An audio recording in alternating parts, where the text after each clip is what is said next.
तर तुम्ही शेतकऱ्यांना शेवटचा काय सल्ला द्या, किंवा जे म्हशी खरेदी करणार आहेत, कुणाला म्हैस व्यवसाय आता नवीनच सुरू करायचा आहे, तुम्ही पण नवीन करत सगळं संघर्षातूनच एवढा व्यवसाय पुढे नेलेला आहे, परवडतो का? परवडला तर कसा परवडतो, काय सांगा? परवडतो ना, परवडायला पाहिजे.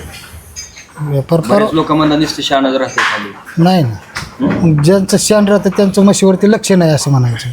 बरं. म्हशी जर आपण व्यवस्थित त्यांचं जर त्यांना 2 रुपये खर्च केला तर त्यांना खुराक टायमाला दिलं पाहिजे, 3 ते 4 किलो खुराक दिलं पाहिजे, त्यांना चारा व्यवस्थित दिला पाहिजे, त्यांना मिंडल मिक्सचर पाहिजे गाभण राहण्याकरता हे करण्याकरता.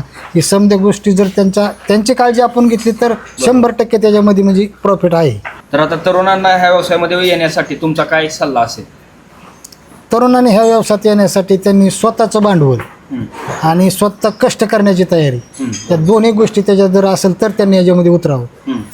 अन्यथा याच्यामध्ये इतका सोपा धंदा नाही हा. त्याला कष्ट केलं पाहिजे, त्या मशीनची काळजी घेतली पाहिजे आणि भांडवलही भरपूर पाहिजे.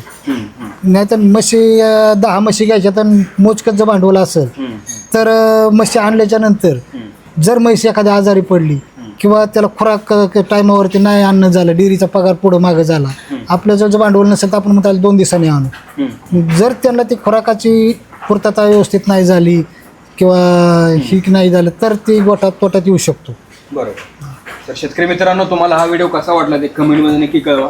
तुम्ही पण ह्या व्यवसायामध्ये काय करत असाल वेगळं ते शेतकऱ्यांना तुम्हाला सांगायचं ते कमेंटमध्ये सांगा, कारण ज्ञान दिल्याने ज्ञान वाढतं. आपण ती कमेंट लगेच पिन करू. धन्यवाद.